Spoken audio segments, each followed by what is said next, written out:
Hello friend, সবাই কেমন আছো? আশা করি সবাই অনেক অনেক ভালো আছো। তো আজকের ব্লগ আমি এখান থেকে শুরু করতেছি। আর একটা কথা, আমিও অনেক ভালো আছি।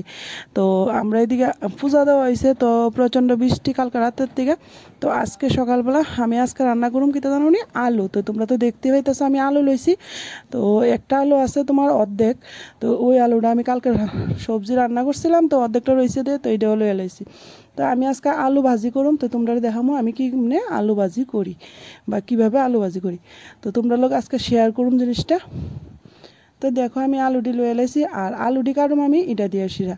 তো আমি এমনি দাও দিয়ে আলু কাটতে পছন্দ করি না, তো আমি এটা দিয়ে কাটি। তো এটা দিয়ে কাটতে কী হয় তোমরা আমি অবশ্যই দেখাইতেছি, তোমরা স্ক্রিপ্ট করো না, পুরোটা ভিডিও দেখো। এটা দিয়ে যদি কাটি আমি একদম পাতলা পাতলা করে কাটা হয়। তো দেখতে পাইতেছো তোমরা একদম পাতলা হয়েছে, আর আলু একটু নাই, শুধু চামড়াটা গেছে উপরের। তো এমনভাবে পাতলা করে কাটুন লাগলে তোমার এটা দিয়ে কাটবা, দাও দিয়ে এমনভাবে পাতলা করে কেউই কাটতে পারতো না। তো এটা দিয়ে কাটলে একদম পাতলা করে যায়, আলু আর নষ্ট হয় না। তো দেখতেই পাইতেছো তোমরা, তো তোমরাও ট্রাই করো এটা দিয়ে কাটার লিগা।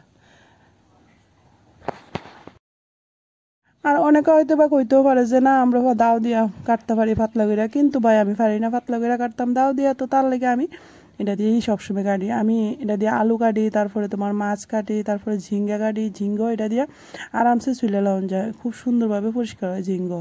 তো আজকে আমি আলু কাটাটা দেখাইছি, নেক্সট আরেকটা ভিডিও তোমরা পরের ভিডিও তো অবশ্যই দেখানোর চেষ্টা করুম ঝিঙ্গা এটা দিয়ে কেমনে কাটি। তো একদম পটাপট করে দেখছো, অল্প দু সময়ের মধ্যে পটাপট কাটা হয়ে যেতে গেছে। অনেকে হয়তো বা কইতে পারে যে দাও দিয়ে আরও তাড়াতাড়ি হয়, কিন্তু আমার লেগে এটাই ভালো, সবচেয়ে বেস্ট আমার লেগে এটা। তো আমি এটি নষ্ট হয়ে গেলে আবার লই, দামও কম, মাত্র 20 টাকা এটা।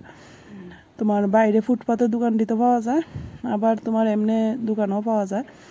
তো আমি ফুটপাতের দোকান থেকে আনি এটা 20 টাকা করে। এমনি দোকান হইলে একটু রেটটা বেশি রাখে, তো তার লেগে ফুটপাতের দোকান থেকে লই আই করি। তো দেখো আমি তোমরা লয় কথা কইতে কইতে এদিক দিয়ে আমার আলু কাটা অলরেডি হয়ে গেছে। তো আজকে আমি আলু ডিরে এমন কুচি কুচি করে কাটতে লাইছি। তো কুচি কুচি করে আলু ডিরে কাটতে তো কুচি কুচি করে এই ভাজা করুম। তো দেখো আমি আলু ডিরে একদম কুচি কুচি করে দাও দিয়ে কাটতে লাইছি, কারণ এটা তো আর অন্য কিছু দিয়ে কাটন যাইতো না। যদিও আছে আরেকটা মেশিন, এটা দিয়ে কাটন যাইতো হলে কিন্তু আমি কাটতাম না। তো এদিক দিয়ে আমার পেঁয়াজ কাটা হয়ে গেছে গা। পেঁয়াজটিরও সেম আলু যেভাবে কাটছি এভাবে কুচি কুচি করে কাটছি। আর এদিক দিয়ে কড়াইয়ের তেল দিয়ে লাইছি, তেল গরম হয়ে গেছে গা। তো তেলটা দেখতে পাইতেছো, তেলটা গরম হইতেছে। তো তেল গরম হয়ে গেছে একদম ধোয়া ধোয়া উঠলে তারপরে দিমু পেঁয়াজটি। তো তেলটা গরম হওয়ার লিগে অপেক্ষা। তো এই তেল গরম হয়ে গেছে, তেলের ভিতরে দিয়ে দিছি পেঁয়াজ। আর পেঁয়াজটি একটু মজনের লেগা দিয়ে দেবো একটু লবণ। তো লবণ অল্প একটু সামান্য পরিমাণ লবণ দিবা, বেশি লবণ দেওয়া লাগতো না অক্ষণ পেঁয়াজে। অল্প একটু লবণ দিবা, আর লবণ দিয়া পেঁয়াজটি এরকমভাবে নাড়াচাড়া করবা। তো তাড়াতাড়ি মজে যাবো গা। তো পেঁয়াজটি একটু হালকা ব্রাউন কালার হইলে তারপরে আমরা দিয়ে দেবো আলু। তো আলু দিয়ে দিছি। তো এবার দিয়ে দেবো হলদি আর একটু লবণ, কারণ লবণটা তখন দিছিলাম শুধু পেঁয়াজটি মজনের লেগা। তো আলুর লেগা তো এক্সট্রা লবণ লাগবেই। তো আলুর লেগে একটু লবণ দিলাম, লবণ দিয়া এবার আলুটি হলদি আর লবণে ভালো করে নাড়াচাড়া করে মিক্সড করুম কইরা তারপরে দিয়া দেবো ঢাকনি। তো তোমরা দেখতে পাইতেছো, আর স্ক্রিপ্ট করো না, পুরাটা ভিডিও দেখো। তো এই দিয়ে দিছি ঢাকনি। তো এবার দেখো 5-10 মিনিট রাখা ঢাকনিটা আবার উঠাই নিলাম, আর আগুনটা একটু কমাইয়া দিবা অক্ষণ। তার অক্ষণ দেখো মোটামুটি আলুটি মজ্জা গেছে। তো অক্ষণ একটু আগুনটা বাড়াই দিবা, বাড়াই দিয়া নাড়াচাড়া দিবা, নাড়তে নাড়তে মোটামুটি একটু সিদ্ধ হয়ে গেছে। তো অক্ষণ একটু আগুনটা বাড়াই দিলে আলু ভাজিটি সুন্দর হইব। তো দেখো তোমরা আলু ভাজিটি কেমন হইতেছে। তো এদিক দিয়ে আমি ঘরের ভিতরে বয়াই দিছি ডাল। তো আজকে ডাল আইব আর আলু ভাজি, শর্টকাট রান্না হইব আজকে, সিম্পল রান্না। তো এদিক দিয়ে দেখো আলু ভাজিটি হয়ে গেছে, লাল লাল হয়ে গেছে। তো আলু ভাজি বদ্ধ করে দিছি আগুন। তখন আমি বলে এলাম ভাত। আর ডালের ভিতরে কীটা দিছি জানো, ডালের ভিতরে দিছি লেবু পাতা, লেবু পাতা, শুকনো মরিচ আর মিষ্টি জিরা, চিকন জিরা দিয়া সম্বাদ দিছি।